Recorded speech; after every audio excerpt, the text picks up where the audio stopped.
નમસ્કાર, ગ્લોબલ એક્સપ્રેસમાં તમારું સ્વાગત છે। હું આપની સાથે ચેતન।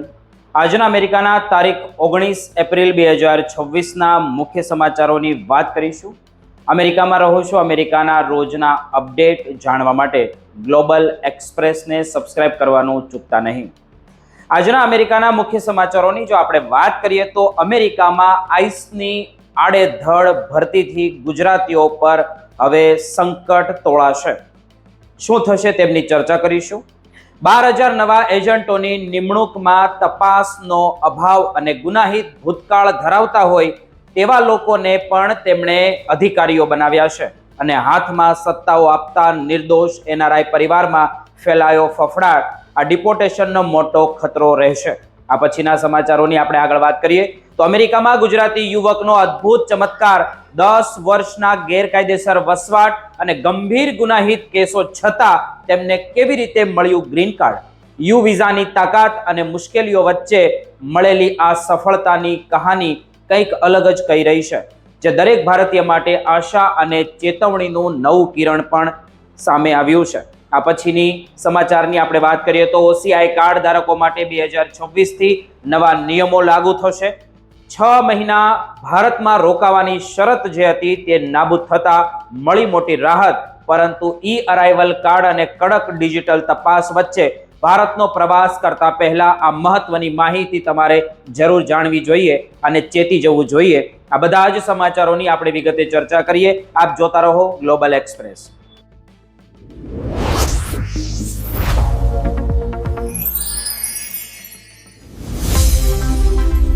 અમેરિકામાં રહેતા તમામ ભારતીયો માટે અત્યારે એક ખૂબ જ ચિંતાજનક અને મોટા સમાચાર સામે આવી રહ્યા છે, જે જાણીને તમારી ઊંઘ ઉડી જશે।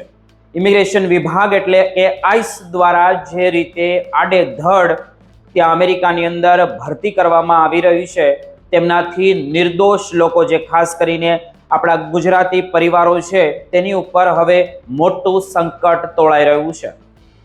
કેવી રીતે તે જાણીશું।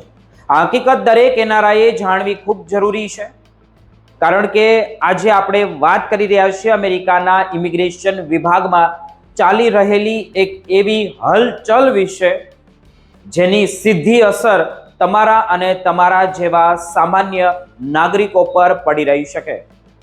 અમેરિકાની immigration and custom enforcement agency એટલે કે આઈસ અત્યારે ભારે વિવાદના ઘેરામાં આવી ગઈ છે।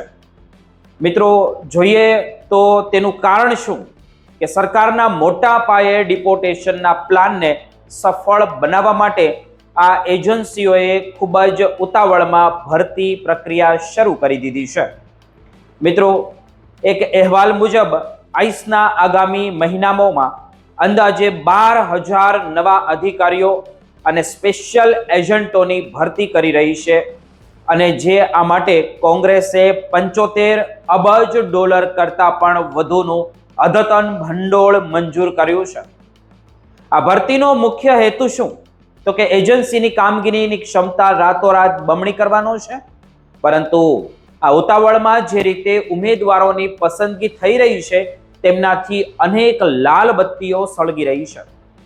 મિત્રો, નિષ્ણાંતો એવી ચેતવણી આપી રહ્યા છે કે જે લોકોની ભરતી કરવામાં આવી રહી છે તેમની પૃષ્ઠભૂમિ એટલે કે બેકગ્રાઉન્ડ જો આપણે ચેક કરીએ કે કરવામાં આવે તો ભયંકર બેદરકારી દાખવવામાં આવી રહી છે, અને તેના કારણે સત્તાનો દુરુપયોગ, ભ્રષ્ટાચાર અને હિંસાના બનાવો વધી શકે છે, જેની સીધી અસર લાખો લોકોના જીવન પર પડશે। અને સૌથી મોટો પ્રશ્ન તો એ છે કે અત્યારે ભરતી પ્રક્રિયામાં સખત તપાસનો અભાવ જોવા મળી રહ્યો છે, અને આશરે 2,20,000થી વધુ અરજીઓ આવી છે, જેમાં ઉમેદવારોને લલચાવવા માટે $50,000 સુધીનું જે સાઇનિંગ બોનસ પણ આપવામાં આવી રહ્યું છે। સ્કિનિંગને બદલે અત્યારે માત્ર સંખ્યા વધારવા પર ભાર મૂકવામાં આવી રહ્યો છે, અને નવાઈની વાત તો એ છે કે ઘણા કિસ્સાઓમાં કોલેજની ડિગ્રી જેવી પાયાની જરૂરિયાતો પણ રદ કરી દેવામાં આવી છે, અને નવા ભરતી થયેલા એજન્ટોમાં એવા લોકો પણ શામેલ છે જેઓ એક નહીં પણ 2 વાર નાદાર જાહેર થયા હોય, જે તેમની આર્થિક સ્થિરતા અને ન્યાય લેવાની ક્ષમતા પર મોટો સવાલ ઊભો કરે છે.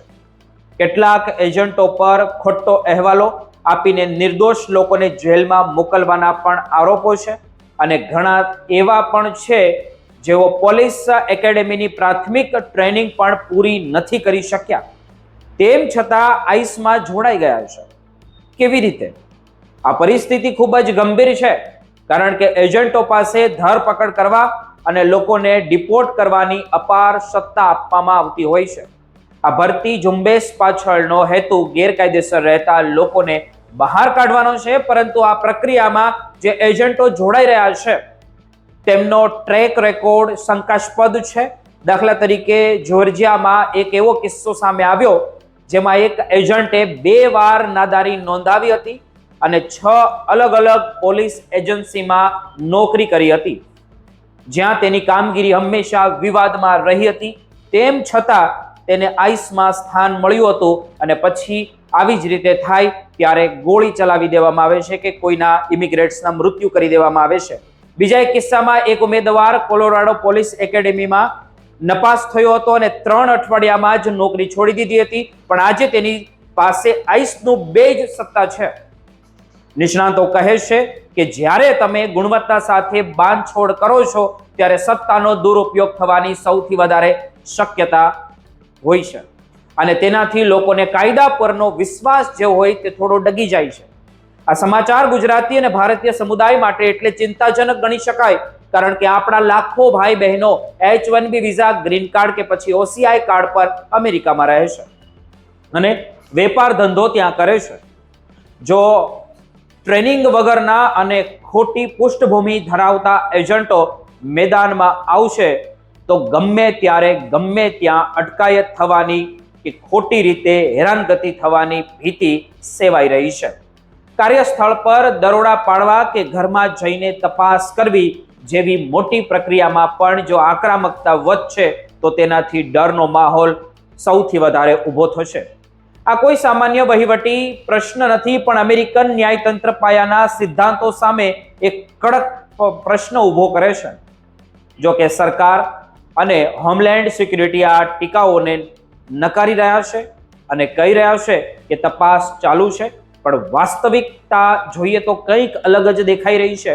આટલી મોટી સંખ્યામાં જે હથિયારધારી અધિકારીઓની નિમણૂક જ્યારે યોગ્ય તપાસ વગર થાય ત્યારે તે એક વિનાશની રેસીપી સમાન છે. ભવિષ્યમાં આના કારણે ઘણા કાયદાકીય વિવાદો અને માનવ અધિકારના ભંગના કિસ્સાઓ સામે આવી શકે છે. તેથી જ અત્યારે દરેક ભારતીય પરિવાર માટે સતર્ક રહેવું ખૂબ જરૂરી છે અને તમારા દસ્તાવેજો હંમેશા સાથે રાખવા ખૂબ જ હિતાવહ છે, કારણ કે જ્યારે એજન્સી રક્ષણને બદલે લક્ષ્યાંક પૂરો કરવા માટે ધ્યાન આપે છે ત્યારે તેની કિંમત સામાન્ય માણસને પણ ચૂકવવી પડે છે. તમારું આ વિશે શું કહેવું છે? નીચે કોમેન્ટ કરીને જરૂર જણાવજો.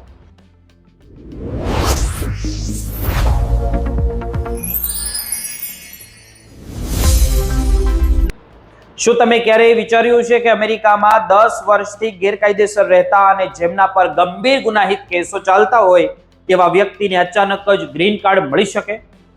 તો હા, એક ગુજરાતી વ્યક્તિ સાથે એવા ચમત્કાર થયા છે કે જે સાંભળીને આખું અમેરિકા અને કાનૂની નિષ્ણાતો પણ અત્યારે ચોંકી ગયા છે. આજે અમે તમને આ અશક્ય લાગતી સફળતાની પાછળની આખી જે રોમાંચક અને સત્ય કહાની જણાવીશું. ધ્યાનથી સાંભળતા રહેજો. આજે આપણે એક એવી વાત કરવાની છે જે કોઈ પણ ફિલ્મી પટકથા જેવી લાગે તે હકીકત છે અને તે અમેરિકામાં વસતા દરેક ગુજરાતી માટે પ્રેરણા અને સાવચેતીનો વિષય ગણી શકાય. અમદાવાદના વતની એવા એક ગુજરાતી ભાઈ વર્ષ 2014માં પોતાની પત્ની સાથે વિઝિટર વિઝા પર અમેરિકા આવ્યા હતા. તેમની ગણતરી થોડા સમય રોકાઈને પાછા જવાની હતી, પણ અહીંની તકો જોઈને તેમણે રોકાઈ જવાનો નિર્ણય કર્યો અને તેમના વિઝા ઓવરસ્ટે થઈ ગયા. અમેરિકાના કાયદા મુજબ વિઝા પૂરા થયા પછી એક પણ દિવસ વધારે રહેવું એ સૌથી મોટો ગુનો ગણાય છે અને ભવિષ્યમાં કાયદેસર થવાના દરજ્જા લગભગ બંધ થઈ જાય છે.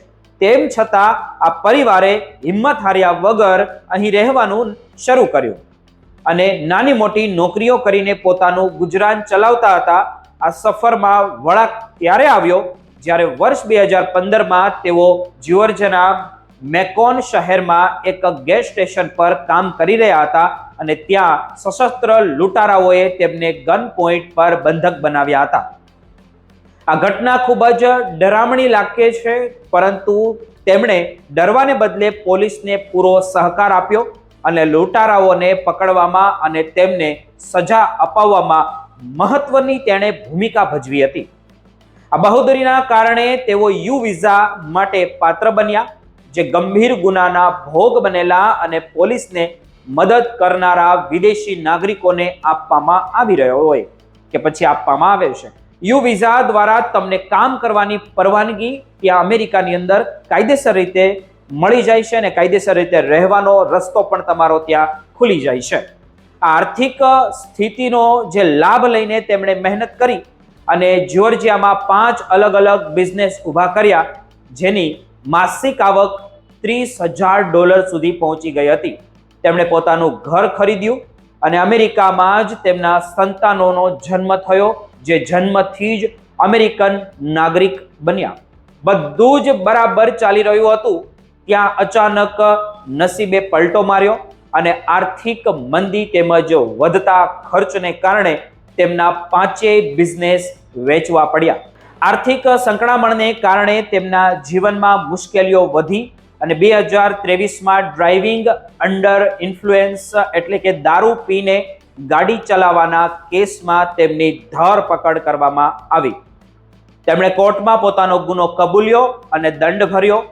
આટલું ઓછું હોય તેમ 2025માં એક સપ્લાયરને આપેલા જે $10,500 ચેક બાઉન્સ થયો, જેમના કારણે તેમના નામે ગુનાહિત વોરંટ નીકળ્યું. ઇમિગ્રેશનના કાયદા મુજબ જો તમારી પાસે ગુનાહિત રેકોર્ડ હોય તો ગ્રીન કાર્ડ મળવાની શક્યતા એકદમ નહિવત થઈ જાય છે અને આવા કિસ્સામાં 99% લોકોની અરજી ફગાવી દેવામાં આવતી હોય છે. વળી બીજી તરફ તેમની પત્નીનું ગ્રીન કાર્ડ મંજૂર થઈ ગયું હતું, પણ પતિના માથે ડિપોર્ટેશનની તલવાર લટકતી હતી. પરિવાર વિખરાઈ જવાની પૂરી શક્યતા હતી અને વકીલોએ પણ આશા છોડી દીધી હતી, કારણ કે અત્યારના આજે કડક નિયમો મુજબ ગુનેગારોને અમેરિકામાં સ્થાયી નથી થવા દેતા. ઇમિગ્રેશન જજ અને અધિકારીઓએ તેમની પાસેથી પુરાવા માંગ્યા હતા કે તેઓ સુધરી ગયા છે અને સમાજ માટે ખતરો નથી બનતા. આ ભાઈઓએ પોતાની ભૂતકાળની તમામ ભૂલો સુધારી લીધી હોવાના પુરાવાઓ આપ્યા અને સામાજિક સેવામાં કામો પણ બતાવ્યા. આખરે જેમની કોઈને આશા નહોતી તેવો ચમત્કાર થયો. હવે ધ્યાનથી સાંભળજો. અને ગત થોડા દિવસો પહેલા જ USCIS દ્વારા તેમનું ગ્રીન કાર્ડ મંજૂર કરવામાં આવ્યું.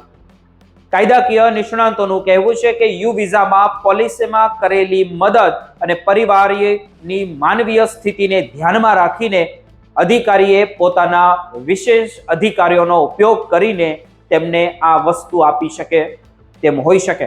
આ કિસ્સો આખા અમેરિકામાં ચર્ચાનો અત્યારે વિષય બન્યો છે, કારણ કે આટલા ખરાબ રેકોર્ડ હોવા છતાં કોઈને ગ્રીન કાર્ડ મળે તે ખરેખર એક નસીબની વાત છે.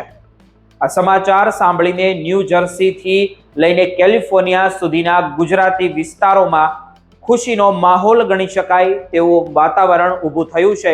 પણ સાથોસાથ નિષ્ણાતો ચેતવણી પણ આપી રહ્યા છે કે દરેક વ્યક્તિએ આટલી હિંમત ન કરવી જોઈએ. વિઝા ઓવરસ્ટે કરવા કે કોઈ પણ પ્રકારના ગુનામાં સામેલ થવું એ કાયમ માટે મુસીબત નોતરી શકે છે. મિત્રો, આ વાત એવા લોકો માટે એક ઉદાહરણ છે જેઓ મુશ્કેલ સમયમાંથી પસાર થઈ રહ્યા છે, પણ એ વાતની પણ યાદ અપાવે છે કે કાયદો હંમેશા કડક હોય છે અને નસીબ દરેકનો સાથ ક્યારેક ક્યારેક નથી પણ આપતું. આ ભાઈનો પરિવાર હવે અત્યારે સુરક્ષિત છે અને અમદાવાદમાં રહેતા તેમના સગા સંબંધીઓ આને ભગવાનની કૃપા માની રહ્યા છે. અમેરિકામાં વસતા આપણા ગુજરાતી ભાઈઓએ હંમેશા યાદ રાખવું જોઈએ કે કાયદાનું પાલન કરવું એ સૌથી સલામતનો રસ્તો ગણી શકાય, કારણ કે આવા ચમત્કાર વારંવાર થતા જોવા નથી મળતા.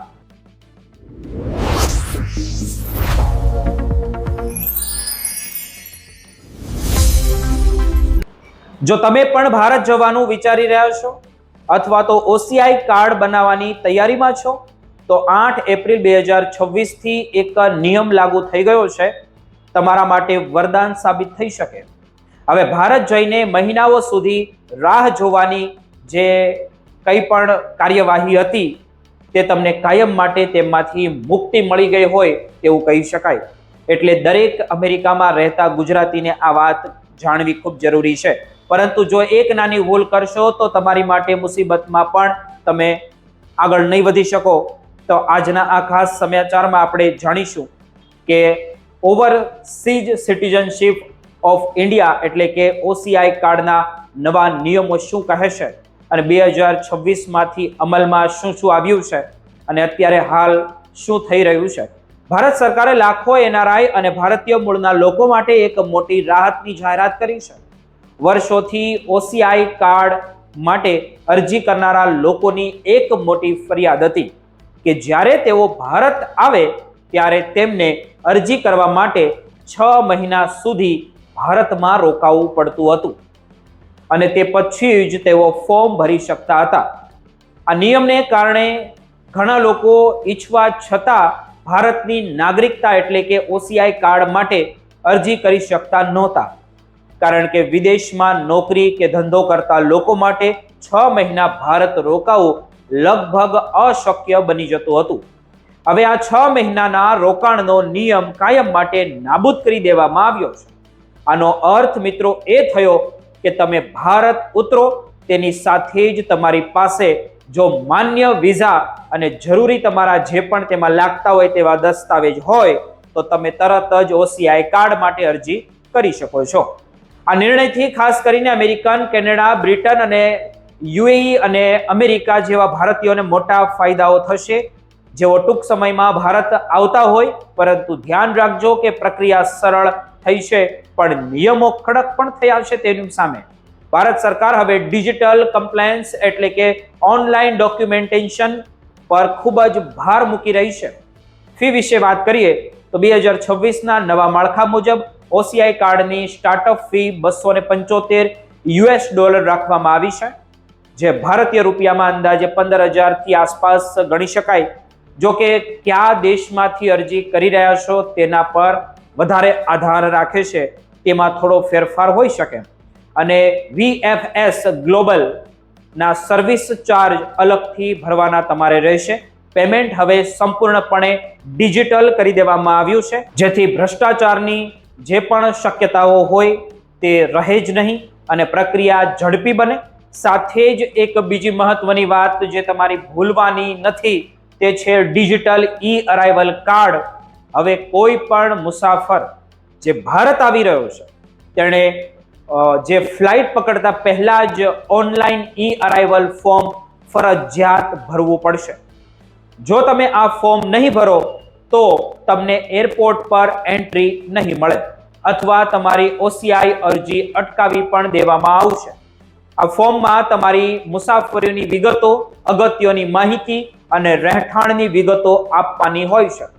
આ ઉપરાંત જે લોકો પાસે હજુ પણ જૂના PIO કાર્ડ છે તેમના માટે આ છેલ્લી ચેતવણી ગણી શકાય કે સરકાર દ્વારા PIO કાર્ડને સંપૂર્ણપણે બંધ કરી દેવામાં આવ્યા છે. આ એક ખાસ તમારે નોંધ લેવા જેવી બાબત ગણી શકાય. અને હવે તે પ્રવાસ માટે માન્ય દસ્તાવેજ નથી. જો તમારી પાસે હજુ પણ PIO કાર્ડ છે કે હોય તો તેને વહેલી તકે OCI માં કન્વર્ટ કરાવી લેવું જોઈએ, નહીતર તમને એરપોર્ટ પરથી જ પાછા મોકલી શકાય છે. કન્વર્ઝન માટે તમારે જૂના કાર્ડ સાથે નવા પાસપોર્ટની વિગતો પણ આપવી પડશે. આ વખતે નિયમોમાં ફેમિલી એટલે કે પરિવારના સભ્યો માટે પણ કડકાઈ વધારવામાં આવી હોય તેવું આપણે જોઈ રહ્યા છીએ કે જો કોઈ વિદેશી પત્ની કે પતિ OCI માટે અરજી કરે છે તો લગ્નનું તેમનું પ્રમાણપત્ર અને અન્ય દસ્તાવેજો જે એપોસ્ટિલ કરાવેલા હોવા જોઈએ, એટલે કે તેને આંતરરાષ્ટ્રીય સ્તરે પ્રમાણિત કરાવવામાં આવે તેવું હોવું જોઈએ. વિદેશમાં જન્મેલા બાળકોના કિસ્સામાં પણ બર્થ સર્ટિફિકેટ પર એપોસ્ટિલની મહોર તમને હોવી જોઈએ, તે અનિવાર્ય છે. આના વગર તમારી ફાઇલ રિજેક્ટ પણ થઈ શકે છે. ઘણા લોકો એવા પ્રશ્નો પૂછતા હોય છે કે જો અમારો પાસપોર્ટ રિન્યુઅલ માટે ગયો હોય તો શું અમે ભારત જઈ શકીએ? તો જવાબ છે હા, પણ તમારી પાસે તેની પહોંચ અને ઈ અરાઇવલ કાર્ડ હોવું જરૂરી છે. ભારત સરકારનો હેતુ દુનિયાભરમાં વસતા ભારતીયો સરળતાથી પોતાના વતન સાથે જોડાઈ શકે અને મિલકત કે રોકાણના કામોમાં તેમને કોઈ પણ તકલીફ ન પડે. એટલે જ જો તમે OCI કાર્ડ બનાવવા માંગતા હોય તો તમારે સૌ પ્રથમ સમય શું છે તે જાણવું, કારણ કે 6 મહિના રોકાવાની હવે કોઈ જરૂર નથી. બસ તમારે એટલું ધ્યાનમાં રાખવાનું છે કે તમારે દરેક ડોક્યુમેન્ટ સાચા હોય અને ઓનલાઈન પોર્ટલ પર બધી જ વિગતો વ્યવસ્થિત ભરેલી હોય. વધુ માહિતી માટે તમે ભારત સરકારની ઓફિશિયલ વેબસાઇટ અથવા તો VFS ગ્લોબલની મુલાકાત તમે લઈ શકો છો. આ માહિતી તમારા મિત્રો અમેરિકામાં જે કંઈ પણ રહેતા હોય, સગા સંબંધીઓ, તેમને આ શેર કરજો ચોક્કસ રીતે, જેથી તેમને પણ આ નવા નિયમોની જાણકારી મળે અને તેમની ભારતની યાત્રા સુખદ રહે. નવા નિયમો સાથે ભારત આવો અને તમારી માતૃભૂમિ સાથેના સંબંધોને વધુ મજબૂત બનાવતા રહેજો.